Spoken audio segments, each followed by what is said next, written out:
I appreciate the department. You know, we're leaving when we are, you know, a direct flight, and getting there, getting acclimated, you know, we're going to get them stretched out. We're going to take it easy Wednesday. Our team, I feel, is really dialed in physically and mentally, and just a little sharpening session, get them off their feet, but not really not pound them in all Wednesday. Should be more effective.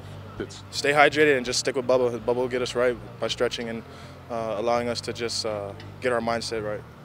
You know, we talk about, you know, local boys staying home and playing for us, and when we have these opportunities to go to the 9/11 Memorial and, you know, go to the Basketball Hall of Fame. I mean, these are things I don't know how many people would ever have gotten a chance to do that, and I think it's not in my job description from HR, but I think that's part of my role, is to keep educating these guys about the world they're pretty much going to be leading pretty soon. I'm extremely excited. We're all sick of hitting each other at this point, and you know, we're excited to line up and play against these guys. You know, they gave us a hard time last year, so it'll be fun to compete again.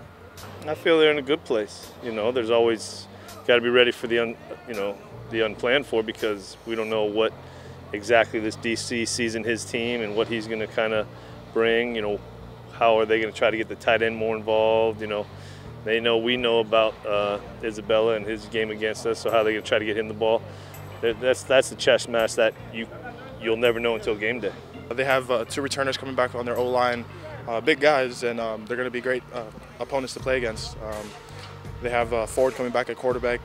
He has a fast trigger on the ball, so we got to make sure we get to the quarterback before he releases the ball.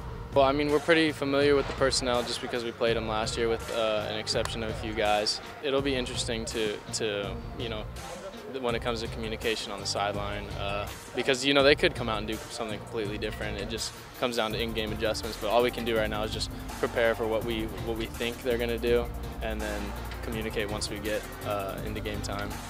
We've been out here, you know, a lot, and it can seem tedious sometimes, but that's what it takes to be great. You got to be out here for a while. You got to be consistent with execution, communication, and energy.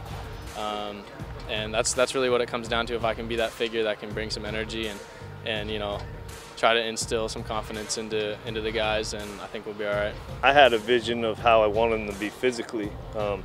Mentally, I had good confidence in not only the coaches but our leaders to have us ready to play mentally. Physically was my concern, and I tried to stay aware of that throughout training camp. You know, we've repped plays that we're going to run, you know, against what we think they're going to do, and we're running plays versus you know, every different coverage, every different front. We should be all right. We're pretty dialed in, and when it comes to game time, we'll be able to adjust or just keep going on what we know.